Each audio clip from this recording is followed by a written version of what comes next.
안녕하세요. 축구 전문 기자 한준입니다. 올여름 유럽 축구 이적 시장은 그 어느 때보다도 감독들의 이동이 활발합니다.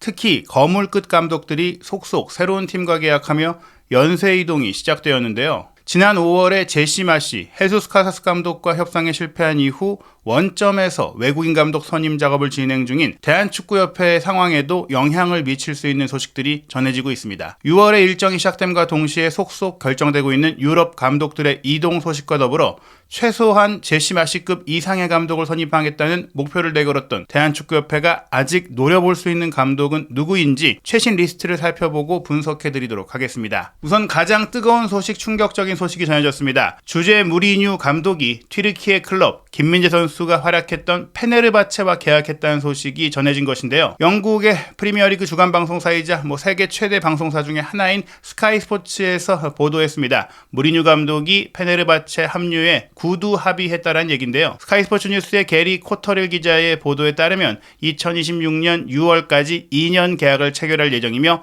1년 더 계약할 수 있는 옵션이 포함된 총 기간 3년 계약이라고 합니다. 물론 2년 후에 이 옵션 발동 여부의 주도권을 누가 가지고 있는지는 밝혀지지 않았는데요. 보도 시점에는 무리뉴 감독이 아직 튀르키예의 이스탄불에 도착하지 않았고 최종 서류 작업이 진행 중이다라고 했지만 이후에 밝혀진 바에 따르면 이제 계약도 되고 이동도 진행 중인 것 같습니다. 즉 거피셜 상태다. 공식 발표만 구단 차원에서 나오지 않았을 뿐이지 무리뉴 감독은 사실상 페네르바체 감독으로 다음 시즌을 보낸다고 보시면 될 것 같은데요. 무리뉴 감독이 페네르바체를 선택한 가장 큰 이유는 아무래도 챔피언스리그에 도전할 수 있는 팀이라는 점인 것 같습니다. 스카이 스포츠 역시 챔피언스리그 예선에 페네르바체가 진출해 있기 때문에 무리뉴 감독은 이것을 흥미로운 도전으로 보고 있다는 것인데요. 로마를 떠난 이후 차기 행선지 중에서 무리뉴 감독의 야망과 비전을 충족해줄 수 있는 팀이 페네르바체, 즉 챔피언스리그 우승을 이 팀으로 이뤄낸다면 다시 한번 자신의 감독 커리어를 반전시킬 수 있다는 평가를 내린 겁니다. 사실 무리뉴 감독은 전술적인 철학보다는 결과를 통해 우승 청부사라는 이미지를 통해서 감독 경력을 만들어 온 인물이죠. 챔피언스리그 2회 우승과 유로파리그, 유로파 컨퍼런스리그까지 그랜드슬램, 유럽 대항전을 모두 우승한 감독이고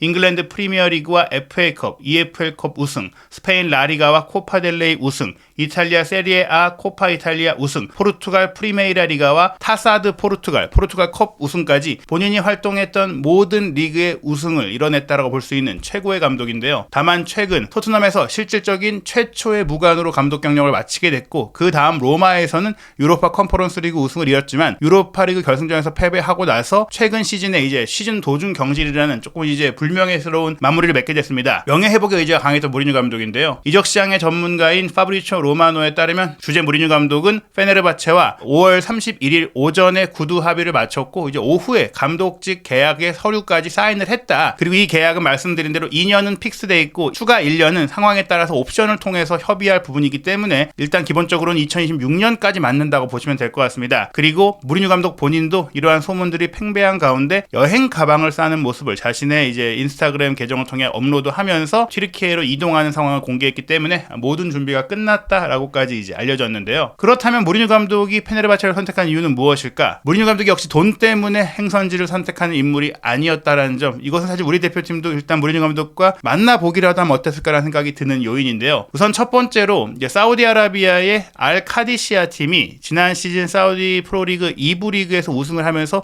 1부 리그로 올라왔고 무리뉴 감독을 직접 만나서 이제 엄청난 제안을 했습니다. 세후 연봉 3천만 유로, 약 450억 원의 연봉을 이제 제시하면서 무리뉴 감독이 맨유 감독 시절에 받았던 세계 감독 최고 연봉이었던 400억을 넘어서는 이제 연봉, 심지어 말씀드린 이 세후 조건이니까 역대 최대 규모의 제안을 거절한 겁니다. 이미 로마 감독을 하기 전에도 사우디로부터 더 큰 제안을 받고도 거절을 했었고 한준TV에서 독점으로 소개해드린 대로 J리그의 한 유력 클럽이 스폰서십을 동원해서 제안했던 800억 규모의 제안도 거절했던 무리뉴 감독이거든요. 그리고 사실 페네르바체가 이 회장 선거 진행 과정 속에 공약으로 알려진 이 무리뉴 감독 선임 여부에 있어서 자금적인 문제가 조금 이제 난항을 겪고 있다는 얘기 속에서 튀르키예 내 라이벌 팀인 베식타스가 또 무리뉴 감독과 최근 몇 주 사이에 협상을 가졌다라는 게 알려졌거든요. 그러면서 또 베식타스의 유셀 부회장이 인터뷰를 통해 언론에 알린 대로 우리는 무리뉴 감독의 연봉으로 스폰서십을 동원해 구단 자금이 녹록하지 않지만 100억 원대 연봉까지 제시하고 있다. 정말 좋은 얘기가 진행되고 있다. 이렇게 알려졌었어요. 하지만 결정적으로 베식타스는 챔피언스리그 진출권이 없는 팀이었습니다. 그렇기 때문에 페네르바체의 재정 조건이 그보다 안 좋았을지언정 무리뉴 감독은 돈은 전혀 고려하지 않고 자신이 어떤 도전을 할 수 있는가에 포커스를 맞춰서 페네르바체를 선택하게 된 것인데요. 그리고 또 하나 중요한 부분이 있습니다. 무리뉴 감독이 언젠가는 국가대표팀을 맡고 싶다라는 의지를 분명히 갖고 있고 또 월드컵에 도전하고 싶은 의지를 감독 커리어 안에 분명히 갖고 있기 때문에 이번 페네르바체와의 계약 안에는 만약 포르투갈 대표팀의 제안이 온다면 기존 계약 안에서 그 어떠한 위약금과 보상금과 협의 없이 갈 수 있는 자유롭게 풀어주는 조항을 삽입했다라는 것입니다. 이 내용은 지난 3월에 이미 무리뉴 감독이 페네르바체와 처음 접촉을 했던 것으로 알려진 3월 12일 당시 마우리치오 루소 이탈리아 출신 기자가 소개했던 내용인데요. 무리뉴 감독이 로마 감독을 맡고 있을 때 이미 이제 포르투갈 대표팀의 제안을 받았었죠. 2022 카타르 월드컵이 끝나고 나서 산토스 감독이 물러났을 때 이제 포르투갈이 새로운 감독을 찾는 과정 속에 무리뉴 감독에게 제안이 왔지만 로마에 좀 집중하고 싶다. 로마를 저버릴 수 없다. 이런 마음속에 거절을 했었는데 무리뉴 감독이 오히려 로마의 의리를 지켰지만 로마가 경질하는 그런 상황이 됐잖아요. 그런 상황을 지금 후회하고 있다고 합니다. 그러다 보니까 이제 튀르키예의 페네르바체로 도전을 하지만 만약에 유로 2024 대회 이후에 성적이 좋지 않아서 포르투갈 대표팀이 감독을 경질하는 일이 있을 수 있고 혹은 2026 북중미 월드컵 유럽 예선전을 치르는 과정 속에 또 포르투갈이 감독을 경질할 가능성도 배제할 수 없잖아요. 그런 상황이 이제 펼쳐진다면 무리뉴 감독이 자유롭게 포르투갈 대표팀으로 갈 수 있는 조건이다. 즉 우선 사실 당장 올 여름에 페네르바체와 계약을 해놓고 떠나는, 그리고 포르투갈 대표팀도 지금 좋은 선수들을 구축하고 있기 때문에 이번 유로 대회 조별리그 탈락을 3전 전패라는 정말 실망스러운 모습으로 끝나지 않는 한은 가급적이면 유럽 예선까지, 월드컵 예선까지는 갈 가능성이 크거든요. 그렇기 때문에 일단은 무리뉴 감독 입장에서는 페네르바체에서 이제 올 시즌 챔피언스리그 예선에 나가지만 본선 진출을 이뤄내고 이 새롭게 개편된 챔피언스리그의 방식 안에서 자신이 이제 승부를 좀 걸어보는 거죠. 튀르키예 리그 우승보다는 이 챔피언스리그에 좀 도전을 해보고 이 성과를 낸 이후 그런 다음에 이제 포르투갈 대표팀의 감독 자리를 기다리는 그런 좀 선택을 내린 것 같습니다. 말씀드린 대로 이 월드컵에 대한 의지도 있기 때문에 물론 제가 봤을 때도 무리뉴 감독이 자신의 첫 번째 대표팀 커리어로 사실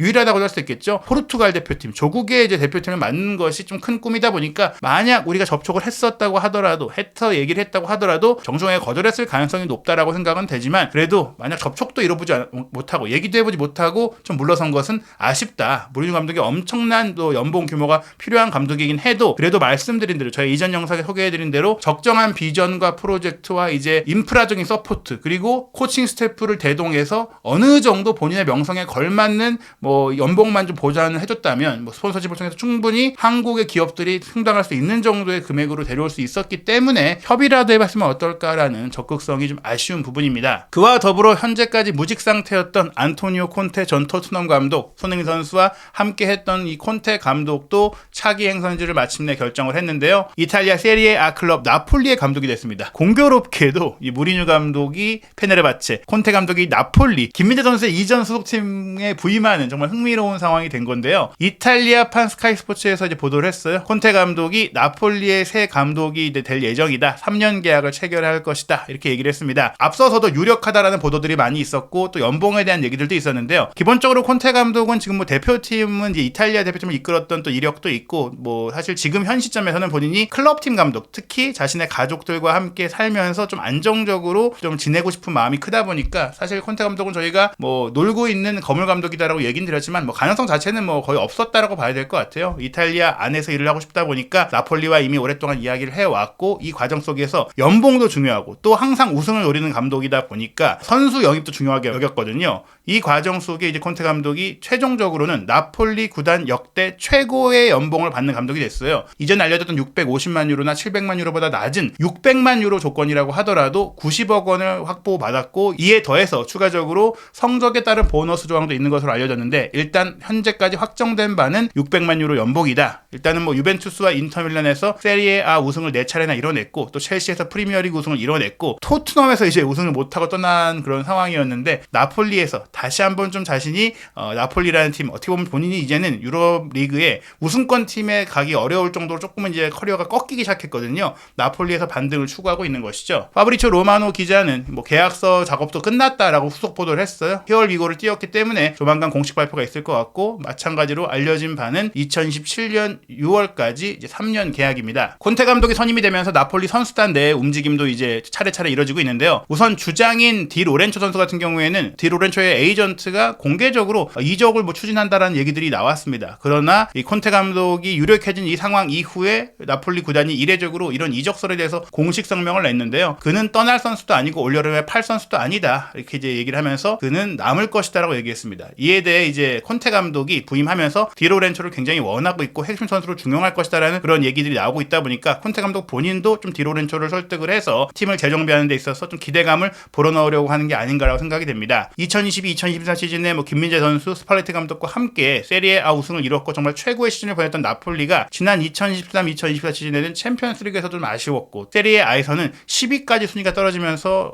새로운 2024-2025 시즌에 유럽 대항전 없이 좀 맞이하게 됐잖아요. 그런데 또 하나 주목할 점이 콘테 감독이 유럽 대항전이 없는 시즌에는 리그 성적을 꽤 잘 만들어낸다는 것입니다. 그런 점에 있어서 콘테 감독의 이제 프로젝트가 어떻게 진행될지도 새로운 시즌에 이탈리아 축구의 이슈가 될 것 같은데요. 다만 이제 김민재 선수와 함께 우승을 이끌었던 선수들이 이제는 좀 하나씩 더 떠날 것 같아요. 우선 이제 조지아 윙어인 흐비차 크바라첼리아는 이강인 선수가 소속되어 있는 파리 생제르맹으로의 이적에 개인 합의를 했다라는 소식이 전해지고 있거든요. 흥미롭게도 이 조지아의 뭐 최고의 선수라고 할 수 있죠. 크바라첼리아가 한국 선수들과 인연이 많습니다. 러시아의 루빈 카잔에서는 황인범 선수와 함께 뛰었고, 나폴리에서는 김민재 선수, 그리고 만약 이번에 파리 생제르맹 이적이 확정이 된다면, 결정이 된다면 이강인 선수와 함께 뛰게 되는데요. 이 보도는 프랑스 내에서도 공신력이 높은 레키프에서 보도를 했고, 또 레키프에서도 파리 서직에 정통한 로익 탄지 기자가 보도했기 때문에 뭐 이거는 뭐 틀린 얘기가 아니라고 봐야 될 것 같아요. 어떤 내용이냐면, 우선 파리 생제르맹이 2024-2025 시즌을 위한 프리시즌을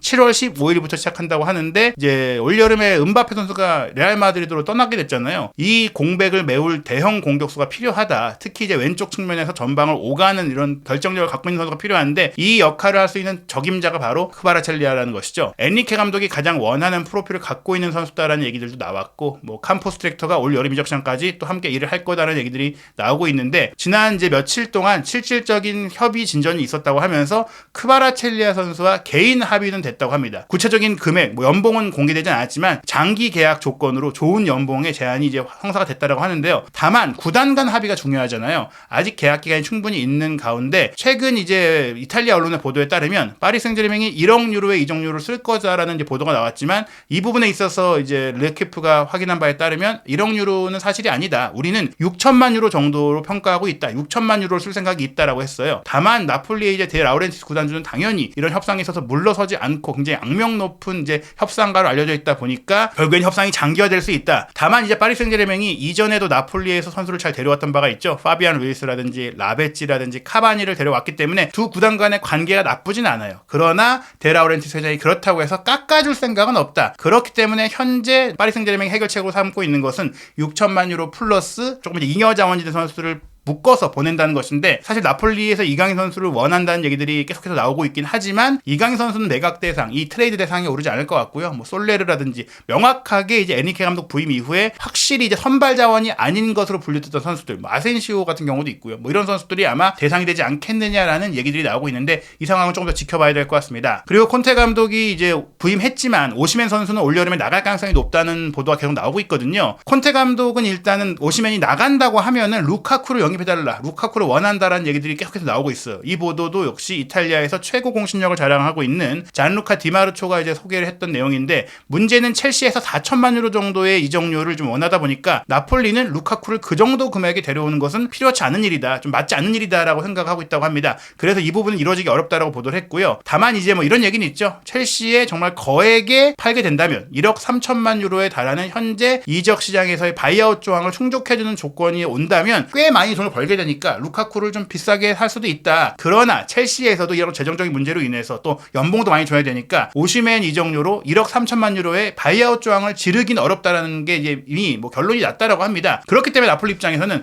이적료도 깎아줘야 되는데 루카쿠까지 사온다? 이것은 이제 수지 타산이 안 만든다는 얘기죠. 그런 과정 속에서 오히려 아스널이 이제 최전방의 파괴력을 강화하기 위해서 오시멘 영입을 위해 움직이고 있고 조금 적극적으로 움직인다는 얘기가 있어요. 오시멘 역시 아스널 향해 좀 열려있다는 얘기들도 있고요. 물론 이제 베냐민 셰슈코 역시 아스널의 타겟이긴 한데 베냐민 셰슈코는 조금 더 이제 검증이 필요한 선수가 아니냐는 얘기도 있고 다른 또 팀들도 많이 노리고 있거든요. 아무래도 가격적으로 좀 매력적인 요인이 오시멘보다는 있다 보니까 올 여름 이적 시장에는 또 이런 대형 공격수들의 이동 상황도 좀 지켜봐야 될 것 같은데 기본적으로 오시멘이 나갈 경우 이제 어느 정도 가격에 나가느냐에 따라서 나폴리도 대체할 공격수를 영입하기 위해 이제 움직이게 될 것 같습니다. 한편 뱅상 콤파니 감독이 바이에른 뮌헨 감독으로 떠나면서 번리도 2부 리그에 강등된 가운데 새로운 감독을 찾고 있는데요. 프랭크 램파드 전 첼시 감독이 후보군에 올랐다고 합니다. 지난 시즌 콤파니의 수석 코치로 일했던 크레이그 벨라미가 일단 임시 감독으로 팀을 이끌게 됐는데 이 벨라미의 정식 감독 가능성도 있고 또 클럽 브리헤와 본머스의 감독으로 또 나쁘지 않은 성과를 냈었던 스콧 파커도 후보군에 있지만 이 램파드 감독까지 이 세 명이 좀 이제 경쟁 중인 상황이다라고 영국의 정론지 더 타임즈가 소개를 했습니다. 이런 자리들이 다 확정이 되고 그리고 또 하나 중요한 게 바로 맨체스터 유나이티드의 상황이죠. 에릭 텐하 감독이 이제 경질이 거의 확실시되는 분위기였고 심지어 FA컵 결승전 하루 전에 믿을 만한 매체들이 대부분이 이제 텐하 감독의 경질을 내부 결정했다. FA컵에서 우승을 하더라도 경질할 것이다라는 이제 보도가 나왔었습니다. 그런데 사실 우승이라는 기대 자체도 많지 않았지만 텐하 감독이 결국 맨유를 우승시킨 것은 물론이고 우승 과정에서 보여준 전술적인 유연성까지 뛰어나다 보니까 좀 분위기가 바뀌고 있어요. 물론 여전히 텐하 감독의 입지가 뭐 확고하다라고 볼 수는 없겠지만 영국의 텔레그래프에서 보도한 바에 따르면 FA컵 우승 이후에 대다수의 맨유 팬들이 테나에게 한 번 더 기회를 주는 것이 좋지 않냐라는 반응으로 바뀌었다고 합니다. 그러다 보니까 정말 면밀한 이제 결정을 하기 위해서 맨유의 신임 구단주인 래클리프 경이 이사진과 함께 정말 세밀하게 평가하고 있다고 합니다. 이번 주에 이제 평가가 시작됐고 이번 주 내로 결정이 나올 거라고 알려졌는데 이제는 길게 지켜봐서 다음 주로 넘어가게 될 것이다. 이번 주 내에는 이제 결론이 나지 않을 것이다라는 텔레그래프의 보도가 있었습니다. 현재 테나 감독은 휴가를 떠났고 휴가지에서 결정을 기다리고 있다고 하는데요. 사실 과거에 2016년에는 판할 감독 체제에서 FA컵에서 우승을 했지만 48시간 만에 경질을 하고 그때 그랬던 이유는 무리뉴 감독을 이미 후임으로 낙점했기 때문이거든요. 문제는 맨유가 실제로 테나 감독의 경질 내부 결정을 내리고 몇몇 후임 감독들과 접촉을 했는데 토마스 프랭크, 토마스 투헬, 마우리시오 포체티노, 로베르토 데체르비, 가레스 사우스게이트, 키어런 맥케나 등과 이제 대화를 나눴으나 키어런 맥케나가 최종적으로 입스위치 감독으로 좀 남겠다. 장기 계약을 이제 발표를 했고요. 사우스게이트 감독은 유로 대회의 결과를 지켜봐야 되는 상황이고 또 투헬 감독은 이제 본인이 이제 맨유에 오고 싶어 한다라는 의지를 갖고 있긴 하지만 일단 이 테나 감독의 상황으로 인해서 사실 어떻게 보면 이제 테나 감독의 경질이 실제로 FA컵 결승전을 망치고 이뤄졌다면은 투헬 감독이 선임됐을 가능성도 굉장히 높다라고 볼 수 있거든요. 그런데 지금 이 상황은 투헬 감독 최근에 꺾여 있다 보니까 무관으로 바이에른 뮌헨에서 시즌을 마친 투헬 감독이 정말 테나 감독보다 낫느냐 이에 대한 논란이 나온 것이고 뭐 토마스 프랭크 감독은 가능성 있는 이제 감독이긴 하지만 역시 빅클럽을 이끌었던 경력이 없고 포체티노 감독도 첼시에서의 후반기에 나쁘지 않았지만 또 그런 이유로 선호됐지만 말씀드린 대로 두 시즌 연속 테나 감독이 카라바오컵 FA컵 우승을 했기 때문에 좀 상황이 달라진 겁니다. 물론 파브리치오 로마누 기자라든지 벤 제이콥스 기자 그리고 크리스티안 폴크 기자 등 미국, 뭐 이탈리아, 독일 쪽의 공신력 높은 기자들의 보도에 의하면 여전히 경질의 가능성이 더 높다라고 해요. 테나 감독과 결별할 가능성이 더 높긴 하지만 이 의견 충돌이 있다. 맨유의 이사진 내에서 블랑은 테나의 잔류에 찬성하는 논거를 제시하고 있고 데이브 브라일즈포드 경은 해임을 해야 된다라고 이제 좀 치열하게 토론을 벌이고 있다라고 하는데요. 일단 기본적으로 투헬 감독이 바이에른 뮌헨의 잔류 제안을 거절한 이유는 맨유 감독 측이 원했기 때문이다라고 이제 크리스티안 폴크 기자가 보도를 했어요. 투헬 감독이 맨유가 다음 시즌에 챔스에 못 나가더라도 새로운 프로젝트를 좀 이끌어보고 싶고 맨유라는 큰 팀에서 다시 한번 자신의 커리어를 좀 세워보고 싶은 의지가 있기 때문에 현 시점에서는 만약에 테나 감독이 경질이 된다면 투헬 감독이 맨유의 감독이 될 가능성이 크다. 이렇게 될 경우 포체티노 감독이 맨유의 감독이 되지 못할 경우에는 지금 본인이 원하는 수준의 팀에 자리가 없습니다. 그렇기 때문에 저희가 뭐 이제 가능성이 있다고 얘기 드린 게 충분히 접촉을 해볼 만하다. 원하는 수준의 팀에 가지 못한다면 그냥 쉬는 것보다는 뭐 자신이 또 친밀하게 지냈고 또 좋은 인연을 보내왔던 손흥민 선수가 있는 한국 대표팀을 맡아서 2026 북중미 월드컵을 치르고 그 월드컵에서 좋은 또 본인의 감독으로서의 커리어를 만들고 나서 월드컵 이후 2026년 여름에 또 유럽 빅리그 클럽의 감독에 도전할 수 있는 그런 계기를 마련할 수가 있기 때문에 말씀드린 대로 또한 첼시에서 거액의 또 보상금을 이미 받고 나온 상태다 보니까 포체티노 감독이 다른 뭐 맨유 감독직이 되지 못하는 한 본인도 사실 맨유 감독을 좀 원한다고 해요. 그러나 맨유 감독직을 기회를 얻지 못하게 된다면 우리가 접촉해서 이야기를 나눠볼 필요는 충분히 있고 또 가능성도 설득을 통해서 얘기를 통해서 만들어볼 여지는 충분히 있다라고 생각이 되는 겁니다. 그 외에 차비 에르난데스 감독 같은 경우에는 이미 실제로 대한축구협회 쪽에서의 의견 교환과 제안이 있었지만 차비 감독이 거절한 것으로 지금 스페인의 문도 데포르티보에 이어서 아스까지 보도를 했잖아요. 하지만 차비 감독이 지금 또 한 번 바르셀로나에 잔류하고 나서 또 경질이 되는 상황이 됐잖아요. 사실 지난번에 거절은 잔류를 하게 됐던 상황도 맞물려서 거절이 됐던 거라고 좀 알려져 있거든요. 그렇기 때문에 저희가 파악한 바에 따르면 차비 감독이 다시 확실한 이제 무직 상태가 되는 이 시점에는 얘기를 한번 나눠볼 필요는 있다. 정말 대한축구협회가 더 좋은 후보를 찾지 못했다면 포체티노 감독이나 차비 같은 감독이 좀 우선순위로 대화와 좀 온도를 체크해볼 필요가 있고, 만약에 이들의 선임이 어려워진다면 현재 확실하게 무직 상태이고 또 대표팀의 경험이 있는 칠레, 아르헨티나를 이끌었던 호르헤 산파올리 감독이라든지 독일 대표팀에서 2021년에 물러난 이후 꽤 긴 기간 야인 생활을 하고 있는 요하임 레브 감독, 그리고 지금 사실 본인의 경력 반전을 위해서 많은 좀 노력을 하고 있는 라파 베니테스 감독, 그리고 포르투갈 대표팀에서 물러나고 지금 폴란드 베식타스에서 실패하면서 본인이 대한축구협회에 제안서와 이력서를 보내려고 하는 페르난도 산투스 감독, 그리고 칼리아리 감독직을 물러나면서 클럽 감독으로는 은퇴를 선언했지만 대표팀 감독에 좋은 제안이 온다면 나는 충분히 맡아보고 싶다, 이런 얘기를 했던 클라우디오 라니에리 감독이 우리가 충분히 접촉해 볼 만한 제시마시 이상급의 현재 무직 상태인 감독이라고 할 수 있습니다. 이러한 감독들 우리가 선임할 수 있다 아니다를 생각하기에 앞서서 얘기해볼 충분한 의미가 있는 감독들이거든요. 다음 주에 이제 대한축구협회 전력강화위원회가 소집이 되는데요. 우선 이제 우리 대한민국 축구 대표팀은 6월 2일에 좀 하루 앞당겨서 싱가포르로 출국을 한다고 합니다. 그래서 6월 3일부터 3, 4, 5일 훈련을 하고 6월 6일 목요일 밤 9시에 싱가포르와 원정 경기로 이제 월드컵 아시아 2차 예선 마지막 2경기 중에 한 경기를 치르고요. 이 경기 비기기만 해도 우리는 3차 예선 진출이 확정이 되지만 호주와 지금 우리가 AFC 피파 랭킹 3위 자리를 놓고 다투고 있다 보니까, 즉 3차 예선의 톱시드를 두고 다투고 있다 보니까 싱가포르전뿐 아니라 6월 11일 중국전도 반드시 이겨야 하는 상황입니다. 싱가포르 원정 다녀와서 6월 11일에 중국과 홈 경기를 치르게 되는데 대한축구협회 전력강화위원회가 6월 3일에 소집되어서 이제 새로운 외국인 감독 후보군을 추리고 협상과 접촉 작업을 진행할 것으로 알려졌거든요. 과연 6월 3일에 어떤 또 리스트가 구축이 될지, 저희가 소개드린 명단에서 감독들 중에 또 포함되고 또 접촉이 진행되는 감독들이 있을지, 빠르면 6월 안에 선임하겠다는 목표를 설정한 대한축구협회가 정식 감독, 우리 대표팀의 월드컵 진출을 이끌 감독으로 어떤 인물을 발표하게 될지, 그 발표 순간까지도 최신 소식들, 독점적인 소식들, 뒷이야기들 한준TV 구독, 좋아요, 알림 설정을 통해 확인하시기 바랍니다.